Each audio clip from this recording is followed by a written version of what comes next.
Bíblia no livro do profeta Oséias.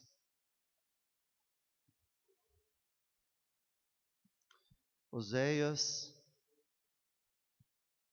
o livro depois de Daniel, primeiro livro ali dos chamados profetas menores.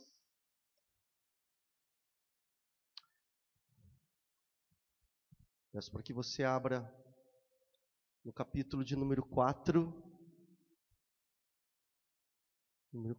de Oséias.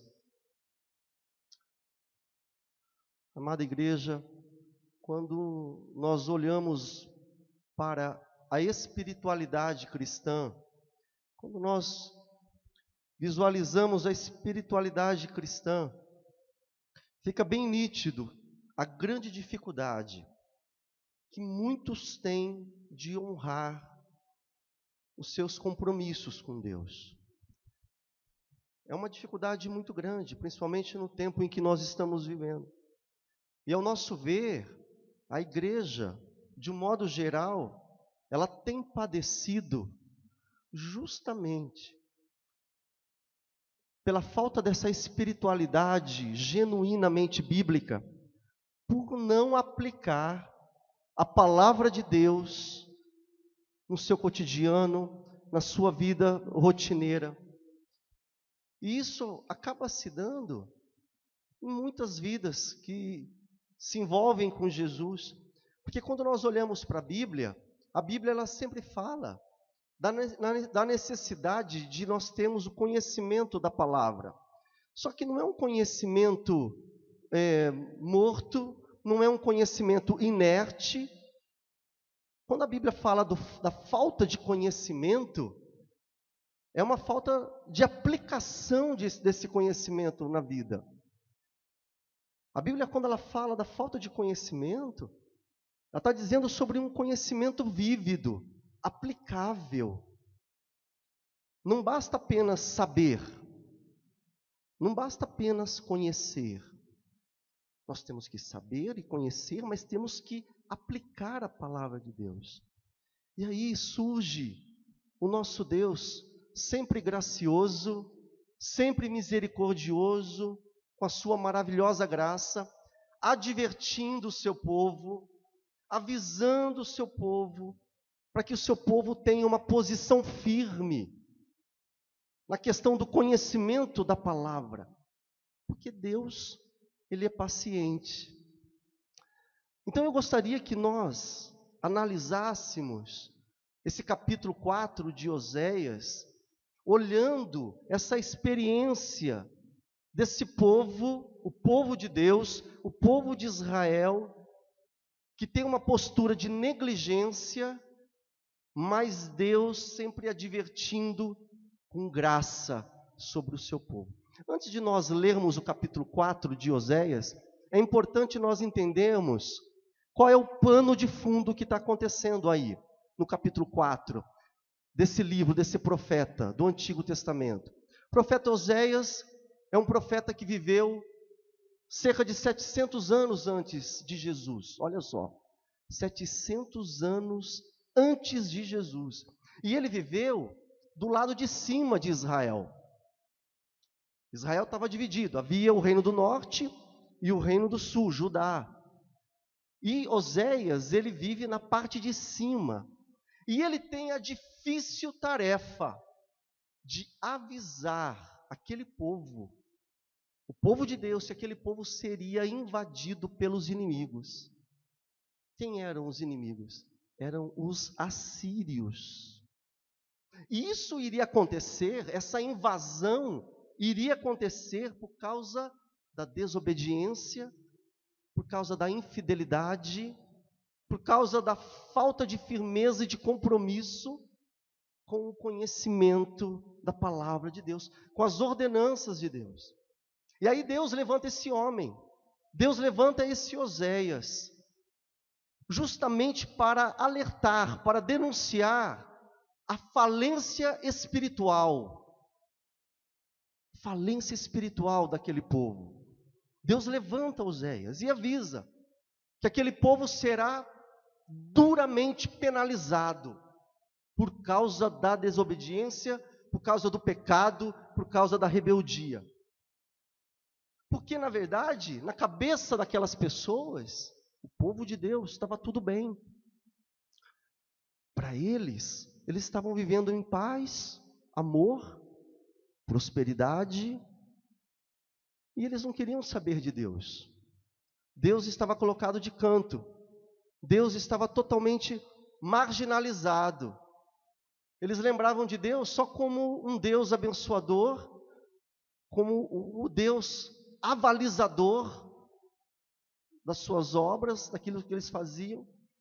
Mas eles não consultavam a Deus.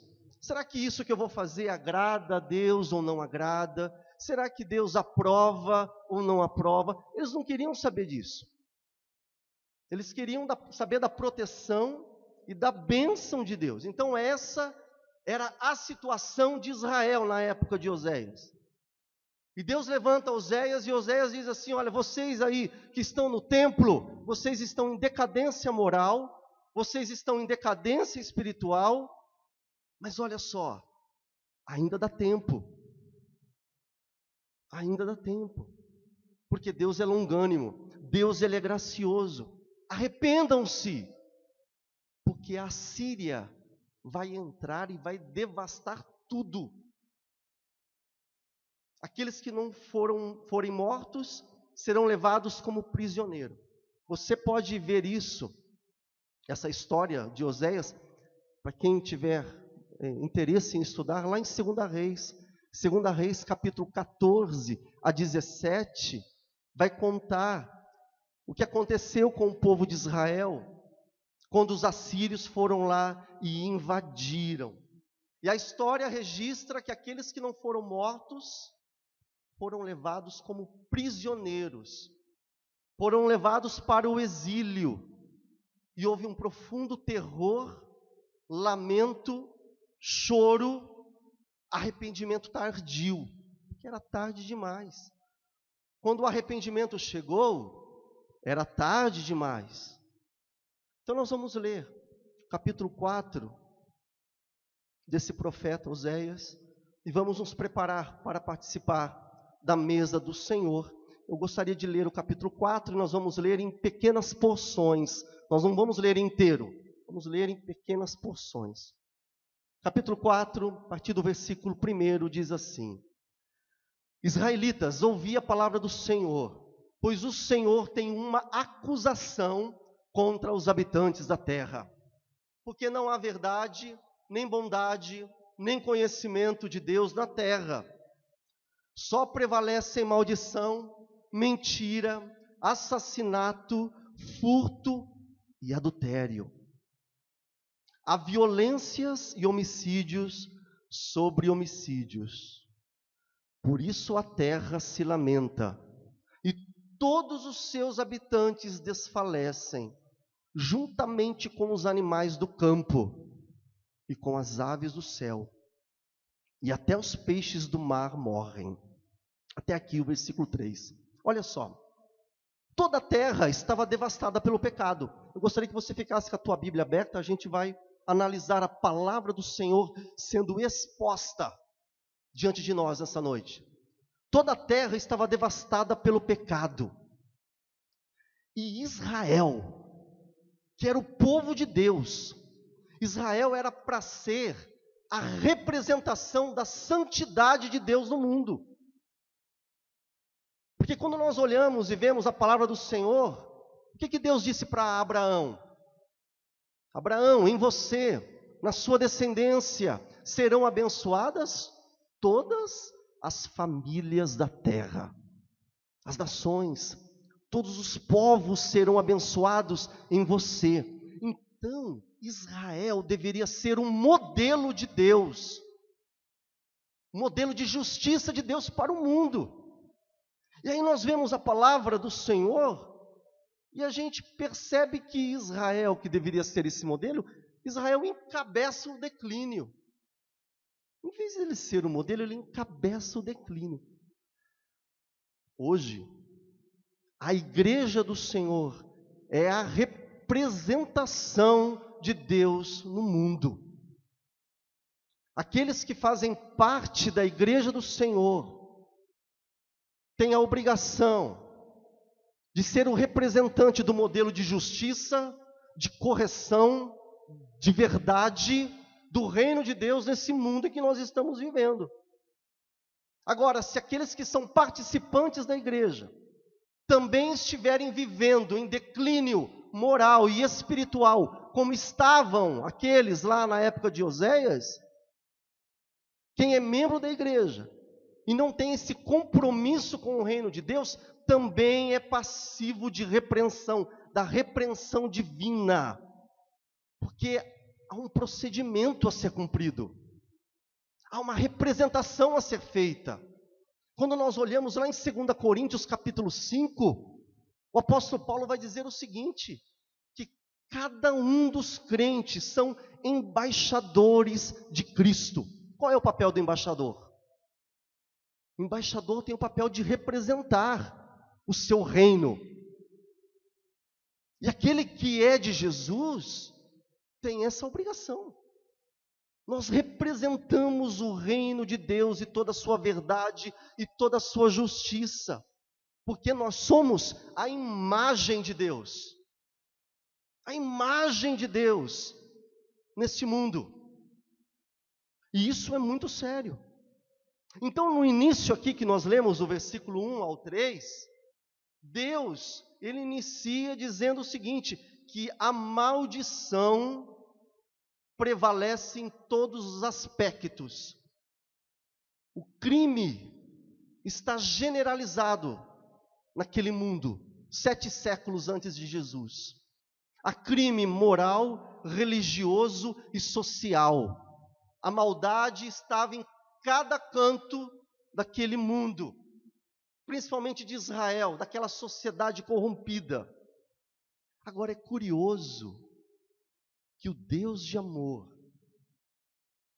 que o Deus de graça, que o Deus de misericórdia, o Todo-Poderoso, Ele tem o trabalho de chegar mediante a sua graça e avisar, e advertir, e alertar a respeito da punição que poderá acontecer se aquele povo continuasse no pecado, se aquele povo continuasse na desobediência. Então Deus é gracioso porque Ele vem e avisa antes. Ele não apenas vai lá e pune de uma hora para outra. Não, Ele tem o compromisso com Ele mesmo de avisar o seu povo, para que o povo abandone o pecado.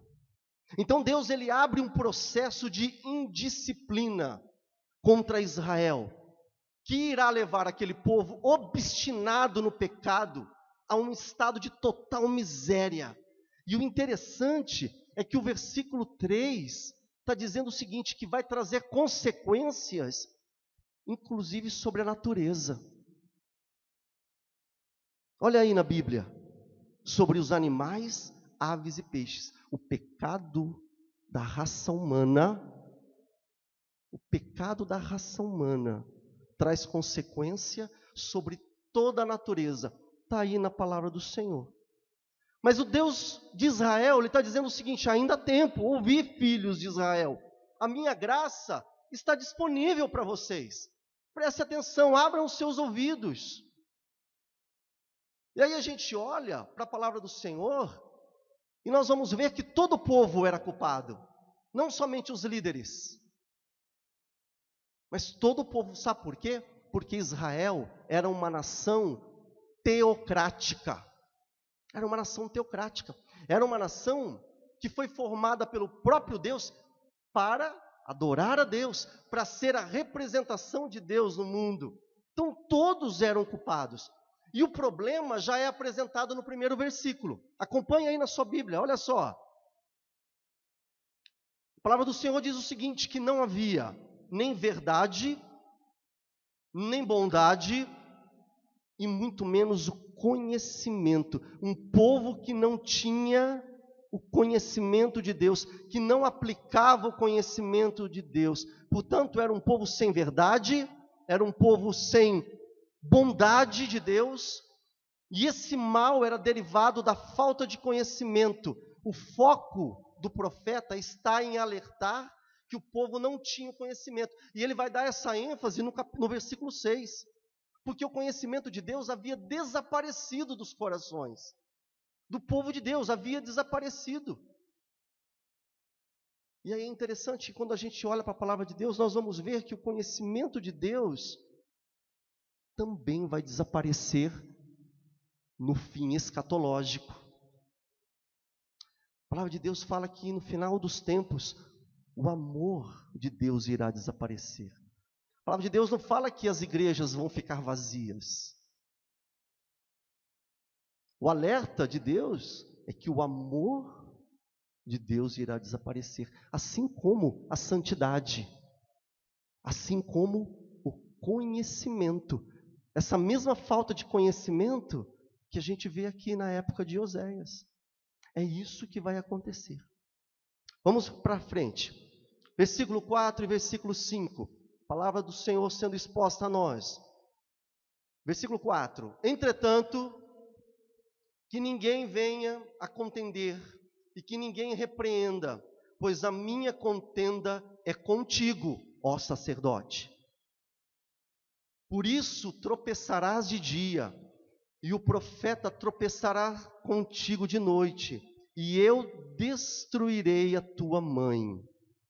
Nós vemos esses dois versículos aqui, que ninguém tinha autoridade para apontar o dedo para ninguém. Olha só o que diz aí o versículo 4. Que ninguém repreenda a ninguém. Aí nós percebemos que Oséias, ele dá ênfase na figura do sacerdote.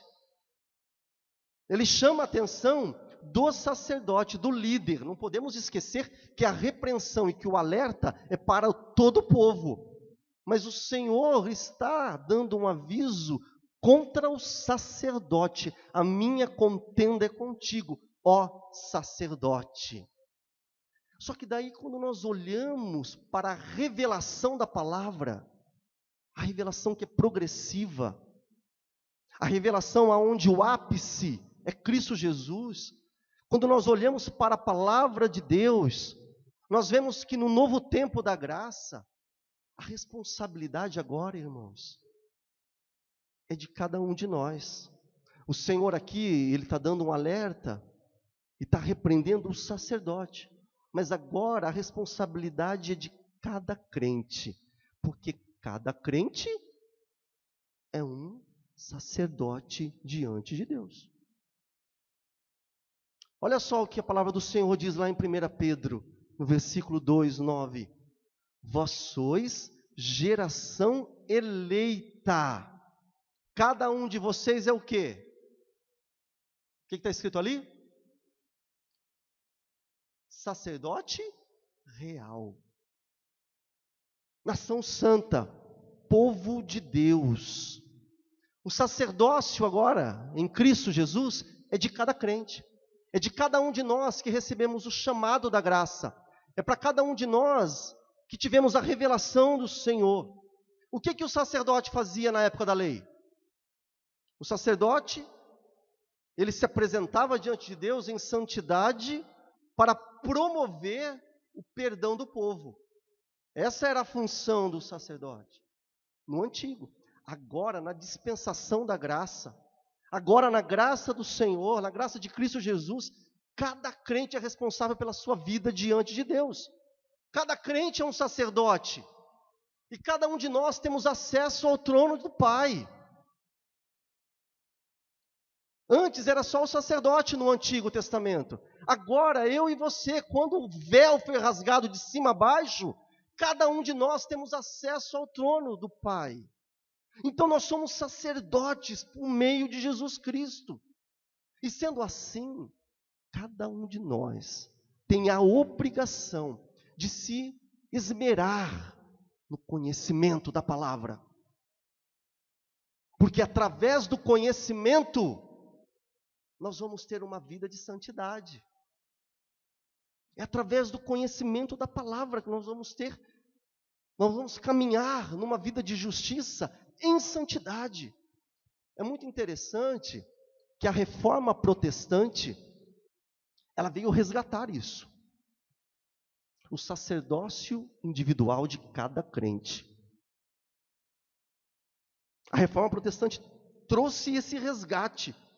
E agora é um princípio batista. É um princípio batista. Porque é um fundamento da palavra de Deus, da Escritura Sagrada.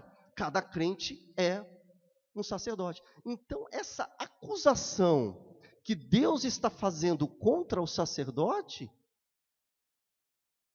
acompanha comigo, ecoa pelos séculos. Não é apenas há 7 séculos antes de Cristo, 700 anos antes de Jesus. Ecoa. Essa frieza sacerdotal ecoa pelos séculos. Porque apesar de nós vivermos na graça de Jesus, nós nunca podemos esquecer que o juízo de Deus está estabelecido sobre toda a raça humana, sobre toda a criação. Versículo 6, acompanhe na sua Bíblia. Olha lá. O meu povo está sendo destruído porque lhe falta conhecimento. Porque rejeitaste o conhecimento, eu te rejeitarei, para que não sejas sacerdote diante de mim. Visto que te esqueceste da lei do teu Deus, eu me esquecerei dos teus filhos. O povo agora vai ser destruído porque falta conhecimento. Porque rejeitaste o conhecimento, eu te rejeitarei, diz o Senhor. Fica nítido, irmãos, irmãs, que a falta de conhecimento aqui não é uma falta de conhecimento inocente. Não é uma falta de conhecimento involuntário. Mas é uma falta de conhecimento preconcebida. Preconcebida, conscientemente. Havia uma rejeição do conhecimento de Deus. E aí, você fica pensando assim, Deus está acusando um povo da falta de conhecimento. E naquela época do profeta Oséias, havia apenas um exemplar da lei. Havia apenas um exemplar da lei. E Deus está dizendo o seguinte: olha, vocês vão passar pelo terror, suas famílias vão ser duramente punidas, corrigidas por mim, porque falta conhecimento. O conhecimento era a lei. Tinha apenas um exemplar da lei em mãos. Aí a gente imagina, e nos nossos dias, como será que está a nossa situação diante de Deus? Nunca se teve tantos exemplares das Escrituras Sagradas. Nunca se teve. A nossa geração tem disponibilidade de Bíblias, de variadas cores e traduções, versões. Nós temos, a nossa geração tem esse privilégio. Então, como é que será o processo que Deus irá instaurar contra esta geração? Eu não sei você, irmão. Eu creio na palavra de Deus. Eu creio que Deus graciosamente mandou esse alerta àquele povo. Para aquele povo faltava conhecimento. E é pertinente a gente ficar pensando, como é que Deus olha para a nossa geração? Isso é muito sério. Porque é a nossa eternidade que está em xeque. É a nossa eternidade que está em xeque. A palavra de Deus, a Bíblia, ela insiste em falar e ensinar que aquela pessoa a quem Deus se revela, aquela pessoa a quem Deus se manifesta, e Deus se manifesta aqui hoje porque a palavra do Senhor está sendo exposta, a essa pessoa, ela tem a responsabilidade de crescer no conhecimento. Se Deus se revelou a você, se você antes tinha os olhos escurecidos e não enxergava, hoje você enxerga a obra de Cristo, você enxerga que Deus está construindo em nós uma nova imagem, uma nova semelhança, para vivermos eternamente com o Deus Pai, que é um projeto divino. Se você enxerga isso e antes você não enxergava, porque você estava morto em seus delitos e pecados, se você enxerga isso, essa verdade absoluta de Deus, você tem a responsabilidade de buscar o conhecimento da palavra do Senhor, porque o conhecimento é uma marca, é um carimbo, é um selo para aquela pessoa que está destinada à eternidade. Conhecimento é um selo. O desejo de buscar a Deus, de conhecer a vontade de Deus, é uma marca de um homem, de uma mulher que está destinado à eternidade. Eu devo me aplicar no conhecimento, viver o conhecimento de Deus, porque eu sou a habitação do Espírito Santo. Quarta-feira, o pastor Gilson falou uma coisa que eu achei muito interessante. Quem estava aqui ouviu.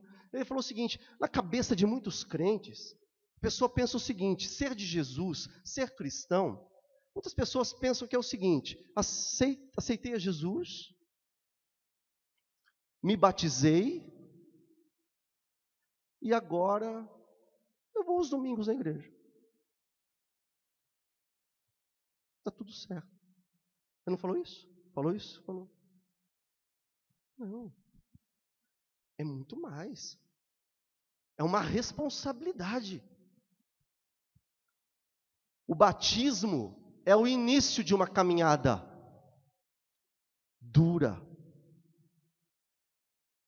de renúncia, mas gloriosa. Mas gloriosa, que vai nos levar à eternidade. Então não é eu aceitei Jesus, me batizei, pronto, e vou um domingo sim, um domingo não, na igreja. Não. É muito mais profundo do que isso. É muito mais sério do que isso. Então, voltando para Oséias, a condenação estava às portas daquele povo, daquela geração, pela falta de conhecimento. Versículo 7, vamos caminhar. Quanto mais eles se multiplicam, mais pecaram. Quanto mais eles se multiplicaram, mais pecaram contra mim. Mudarei a sua honra em vergonha. Ou seja, quanto mais cresciam, quanto mais se multiplicavam, mais pecado. Quanto mais conversão, quanto maior o ajuntamento, mais se amontoava as práticas mundanas. Olha que coisa estranha. Aqui, Deus falando, quanto mais se multiplicam, mais pecam. O que vai acontecer? Então, muito bem, eu vou transformar as suas delícias e o seu conforto e a sua omissão em vergonha. Não é o que está falando aqui? Mudarei a sua honra em vergonha. Está achando que está tudo bem? Não está certo. Continue no pecado. Continue na omissão. Versículo 8. Eles se alimentam do pecado do meu povo, e de coração desejam que eles pratiquem o mal. Aí eu fiquei pensando, o que significa isso? Eles se alimentam do pecado do meu povo. Está falando dos sacerdotes, dos líderes. Eles se alimentam do pecado do meu povo. Ou seja, o pecado era incentivado pelos próprios sacerdotes. Os próprios sacerdotes incentivavam que o povo pecasse mais. Por quê? Quanto mais pecado, mais necessidade de promover perdão. Quanto mais pecado, mais sacrifícios de animais. Mais animais eram trazidos, porque era direito, tem um detalhe, era direito do sacerdote ficar com uma porção dos animais que eram trazidos. Uma parte dos animais que eram trazidos era de direito do sacerdote. Então os sacerdotes, os líderes, mal intencionados, já naquela época, eles estimulavam que o povo pecasse. Está entendendo a lógica do negócio? Eles estimulavam que o povo pecasse, para que houvesse mais sacrifício, para que trouxessem mais animais. Aí os sacerdotes ficavam com o maior lucro, eles tinham vantagens. E é interessante que Deus está falando o seguinte: de coração eles desejam que o povo pratique o mal, a maldade. O sacerdote, de coração, eles torciam para que o povo pecasse. Eles torciam que o povo pecasse mais e mais. Porque quanto mais pecado, mais perdão, e aí mais oportunidade de lucro. E aí você fica pensando assim, isso lhe diz alguma coisa? Será que isso acontece hoje? Será que isso acontece hoje? Quanto mais miséria moral, quanto mais miséria espiritual, mais líderes vislumbram possibilidade de ganho, de lucro. Talvez isso aconteça nos dias de hoje. Não somente lá no Antigo Testamento. Versículo 9. Acompanhe na tua Bíblia. Por isso o sacerdote terá o mesmo tratamento do povo. Eu o castigarei conforme os seus atos e lhe darei a recompensa das suas obras. Isto é, se não abandonarem o pecado, ninguém vai escapar da punição. Nem povo, nem líder. Versículo 10. Comerão, mas não se fartarão. Eles se entregarão à prostituição, mas não se multiplicarão, porque abandonaram o Senhor para se entregar à prostituição, ao vinho velho e ao novo, que tiram o entendimento do meu povo. Deus está falando, pode roubar, fica à vontade, só que vocês não vão ficar satisfeitos, vocês não vão se satisfazer, porque o pecado havia contaminado a todos. 12 ao 15. O meu povo consulta o seu ídolo de madeira, e a sua vara lhe dá respostas, porque o espírito de prostituição os enganou. E eles, prostituindo-se, abandonam o seu Deus. 13. Sacrificam no topo dos montes e queimam incenso sobre as colinas, debaixo do carvalho, do álamo e do terebinto, porque a sua sombra é boa. Por isso as vossas filhas se prostituem e vossas noras adulteram. Não castigarei vossas filhas quando se prostituírem, nem vossas noras quando adulterarem, porque os homens se desviam indo atrás de prostitutas e sacrificam com as meretrizes. O povo que não tem entendimento será arruinado. 15. Ó Israel, ainda que queiras te prostituir, não te faça Judá culpado, nem venhais a Gilgal, e não subais a Bet-Aven, nem jureis dizendo, vive o Senhor. Nesse trecho, Deus está acusando e denunciando o povo de idolatria, porque a idolatria está presente em toda a vida que está fora do propósito de Deus. É uma marca do homem. Temos que lembrar que a idolatria, ela se apresenta de múltiplas e variadas formas. Não só como aqui no Antigo Testamento, mas de muitas formas. Coisas que roubam Deus do trono do nosso coração. E olha só o versículo 15, finalzinho. O profeta está dizendo assim, não se faça Judá culpado. Ou seja, Israel, reino do norte, não arraste Judá com você, o reino do sul. Não faça isso. Isto é, o pecado é seu. Pare de apontar para os outros. O pecado é teu. Não inclua Judá nisso. E pare de andar dizendo, viva o Senhor. Aí, final do 15. Nem jureis dizendo viva o Senhor. Para de falar vive o Senhor. Está tomando o nome de Deus em vão, você não sabe o que é isso. Terminando, capítulo 4 de Oséias. Porque Israel se rebelou como novilha desgarrada. Agora o Senhor cuidará deles, como se fossem um novilho, como se fosse um cordeiro num lugar espaçoso. Efraim está entregue aos ídolos, deixa-o. O que é Efraim? Efraim significa Israel. Porque o primeiro rei de Israel, o primeiro rei do norte, é Jeroboão. E Jeroboão é da tribo de Efraim. Então o profeta, quando se refere ao reino do norte, a Israel, ele está chamando de Efraim. Então Deus está falando aqui, Israel, Efraim está entregue aos ídolos, deixa-o. 18. Quando eles acabam de beber, entregam-se a orgias. Certamente os teus chefes amam a vergonha. Um vento os arrastou, e eles se envergonharão por causa dos seus sacrifícios. Deus está falando, meu povo está viciado em idolatria. Que tristeza. Versículo 19. Um vento os arrastou. Esse vento é a invasão da Síria, que está para acontecer. É uma invasão iminente, que vai acontecer. E o povo de Deus será envergonhado. Por quê? Porque é um povo obstinado, um povo de dura cerviz, um povo inflexível, que apesar de terem se beneficiados das bênçãos de Deus, apesar das dádivas do Senhor, agora se tornaram idólatras, embriagados pelo pecado, pela concupiscência da carne, concupiscência dos olhos, substituíram a Deus pelos prazeres do mundo.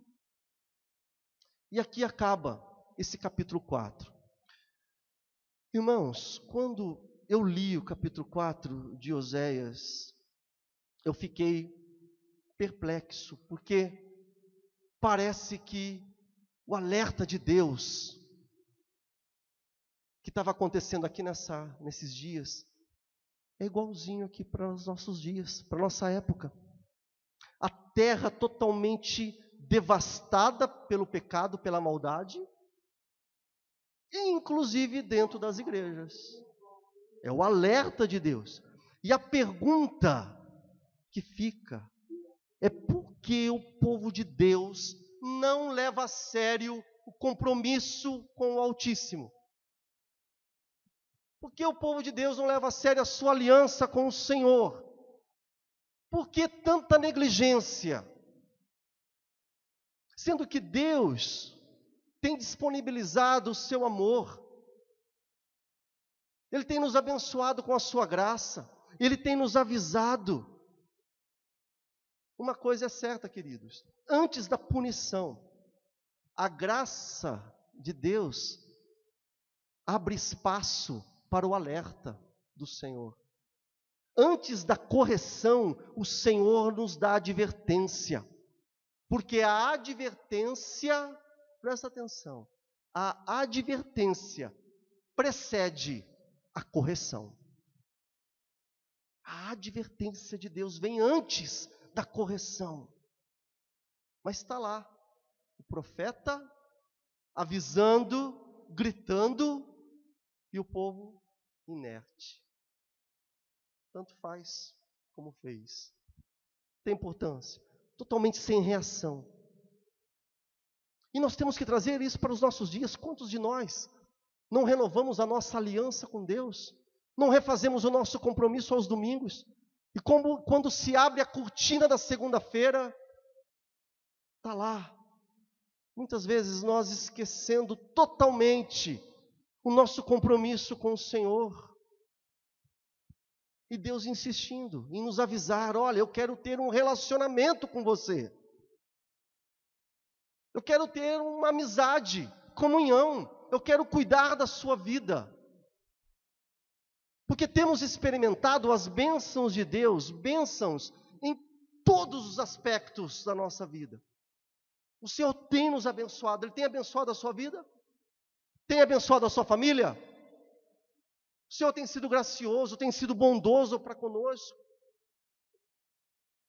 tem nos livrado do mal, tem nos dado a sua palavra. Mas sabe qual que é o problema? Tem muito pouca gente arrependida dentro das igrejas. E isso revela muita coisa.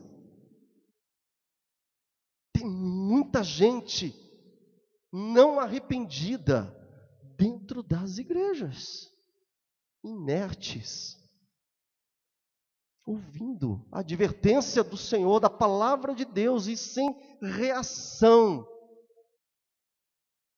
Olha o que o Senhor falou com outro profeta, através de outro profeta, o Jeremias. Olha só o que Deus falou em Jeremias capítulo 2. Entrarei em juízo contigo, porque dizes, não tenho pecado. Dizes que não tem pecado. Por que te desvias tanto, mudando o teu caminho? Deus está perguntando, por que você é tão inconstante? Isso não vai lhe fazer bem. Por que você não tem uma vida determinada na minha presença? As pessoas não se aplicam no conhecimento de Deus e não se veem no erro. Não enxergam o seu pecado, que isso desagrada a Deus, mesmo sendo povo de Deus. Queridos, o arrependimento é obra do Espírito Santo. Não é uma obra humana, é uma obra do Espírito Santo que nos conduz a uma regeneração, a uma vida transformada, o indivíduo transformado pelo poder do Espírito, através do arrependimento. Só que quando Deus vem e opera o arrependimento em nós, a partir de então nós temos que buscar o conhecimento de Deus, consultar a Deus na sua palavra. Como é que está a minha vida? Deus concorda ou não concorda? É de agrado de Deus ou não é de agrado do Senhor? Porque é triste ver os crentes na época do profeta Oséias totalmente sem reação, achando que estava tudo bem, vivendo em paz, prosperidade, amor. Só que Deus não estava contente.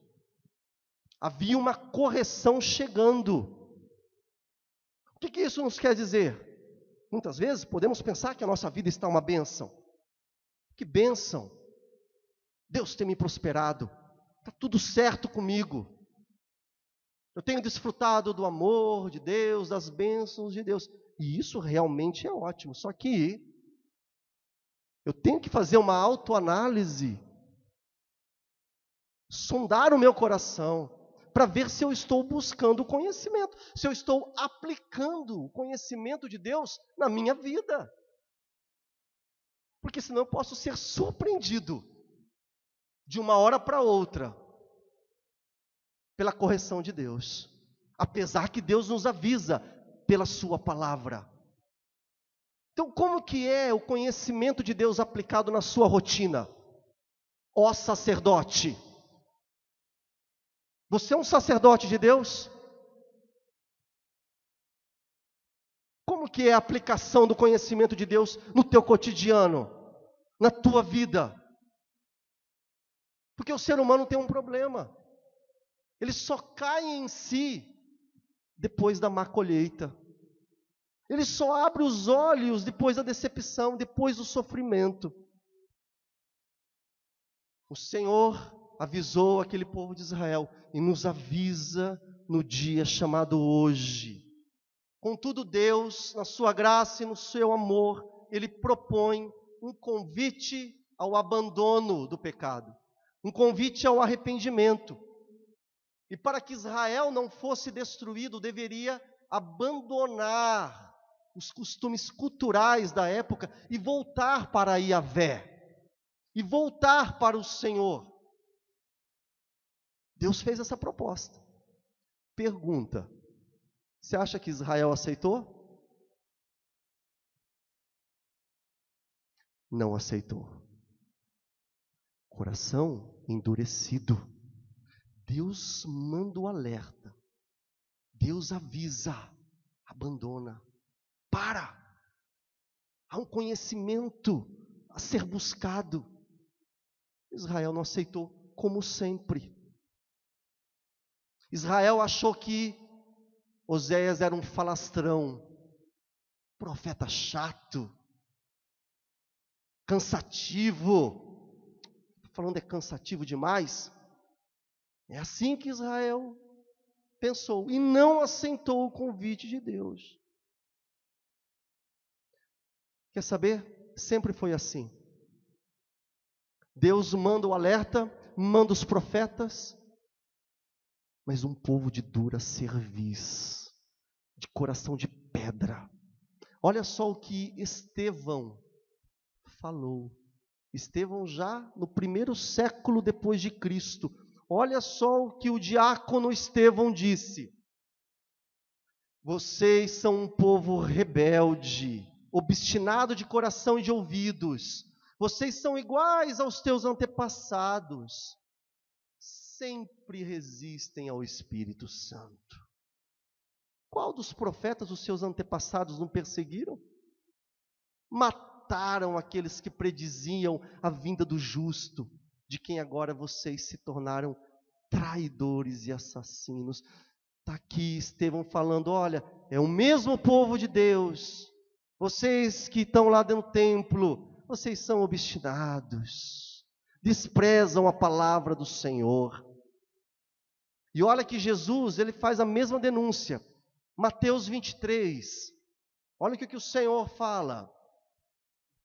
Vocês testemunham contra si mesmos, que são filhos daqueles que assassinaram os profetas. Completai o que os vossos pais fizeram. Serpentes, raças de víboras, como vocês escaparão da condenação ao inferno? Por isso, eu lhes estou enviando profetas, sábios e mestres. A uns vocês matarão e crucificarão, a outros açoitarão nas sinagogas e perseguirão de cidade em cidade. A história se repete. É muito interessante nós vermos que o alerta que Oséias deu, que Estevão dá, que Jesus está dizendo, não era para os descrentes, mas era para aqueles que estavam dentro do templo. O que nos leva a pensar que a nossa geração é diferente? O que nos leva a pensar, eu não sei você, irmãos. Tudo bem, estamos passando essa mensagem. 30 minutos.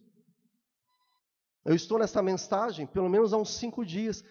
Mas eu fiquei pensando, o que nos faz pensar que nós somos diferentes, sendo que o Deus Santo é o mesmo? Como é que está a nossa vida diante do Senhor? Eu só sei de uma coisa, que o Deus gracioso, Ele abre a possibilidade do escape, sempre há uma saída, sempre há uma segunda chance. Porque olha só em Oséias capítulo 6, eu vou pedir para que a gente possa ler juntos. Oséias 6, versículo 1 ao versículo 3. O Deus que agora é amigo, ainda não é juiz. O Deus que agora é gracioso e amigo, não juiz. Olha o que Ele fala para nós, através da sua palavra. Vamos ler juntos? Vamos lá? Vinde para o Senhor.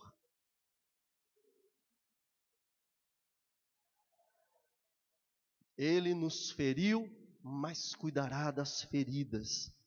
Depois de 2 dias, Ele nos revivificará. No 3º dia, nos levantará e viveremos diante dEle. Conheçamos e prossigamos em conhecer o Senhor.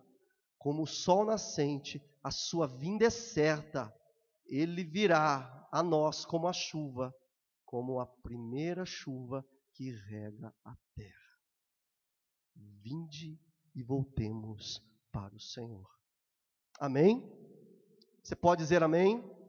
Essa é uma mensagem messiânica, mas que é aplicável à igreja. A palavra do Senhor exposta diante de nós. Se ouvides a voz do Senhor, não endureçais o seu coração. O Senhor nos chama a uma vida de aplicação do conhecimento, porque o povo perece pela falta de conhecimento. Então há um aviso sério de Deus, como se Deus falasse: pecadores, considerem avisados. A palavra do Senhor não é brincadeira. A palavra do Senhor, ela fala aos nossos corações e nos dá alerta. Mas é importante nós compreendermos que a nossa relação com Deus não é uma relação de medo, mas de amor. De temor, mas de amor. Porque muitas pessoas acabam aprendendo nas igrejas uma relação de medo com o Senhor. Desenvolve isso nas igrejas. Tem muitas pessoas que têm medo da ira de Deus, do castigo de Deus, da punição de Deus e todas essas coisas, do mau humor de Deus, da disciplina de Deus. Certamente Deus, Ele é firme, Ele é justo, mas Ele é um Deus amoroso. Ele é um Deus gracioso. Isso me faz lembrar o que o apóstolo Paulo falou lá em Gálatas, capítulo 5. Ele falou assim: olha, foi para a liberdade que Cristo vos libertou. Fomos chamados para uma vida de liberdade. Mas é uma liberdade com responsabilidade. Tem gente que não sabe viver na liberdade, porque a liberdade não tem riscos no chão para nos colocar limites. A liberdade não tem um muro no final da quadra, da rua, que nos impeça. Isso é livre. Só que nós somos chamados a uma liberdade com disciplina, liberdade do pecado e do engano. Mas uma vida de liberdade, e não de medo. A palavra de Deus, quando fala do temor a Deus, o temor a Deus significa amor a Deus. Temor a Deus significa adoração, louvor, busca de conhecimento. Eu temo a Deus, eu amo, eu busco a sua palavra, eu busco a sua vontade para a minha vida. Então nós não devemos sair daqui com medo de Deus, mas com um senso urgente de responsabilidade, de disciplina, de amor ao nosso Deus. É assim que nós devemos caminhar com o nosso Deus, com o Senhor Jesus, que nos fala nessa noite. Que possamos colocar o nosso coração, a nossa mente, o nosso interior, totalmente disponível diante do trono da graça. Eu quero terminar fazendo algumas aplicações de Oséias.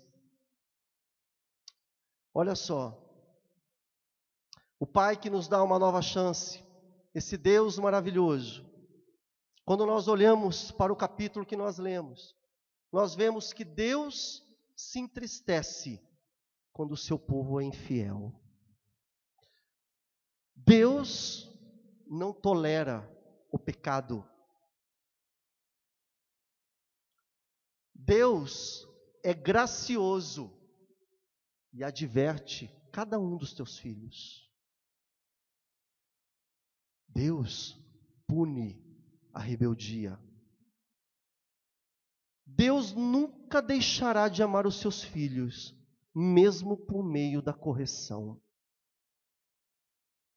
E por último, Deus nos chamou para a liberdade na responsabilidade. Nos chamou para sermos livres, mas há uma vida de responsabilidade. Nós temos que caminhar buscando conhecimento de Deus, para termos uma vida que agrade ao Senhor em todas as esferas da nossa existência, em todas as esferas do nosso viver. Convido você a fechar os teus olhos e colocar a sua vida diante de Deus.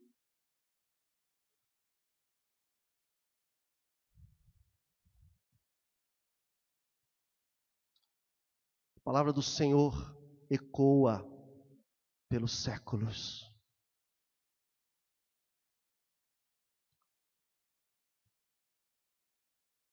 Nós vamos participar da ceia.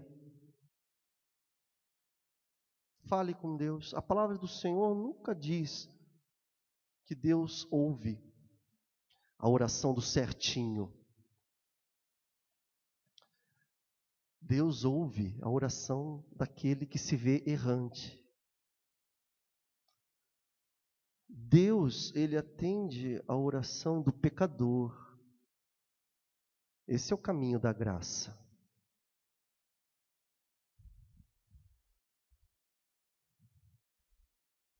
Coloque sua vida agora na presença de Deus.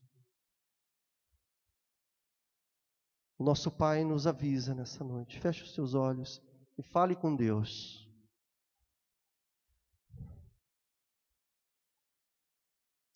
Pai Santo, nós rogamos agora a Deus, pelas suas misericórdias, uma consciência de disciplina, de temor, de compromisso em todos os aspectos da nossa vida.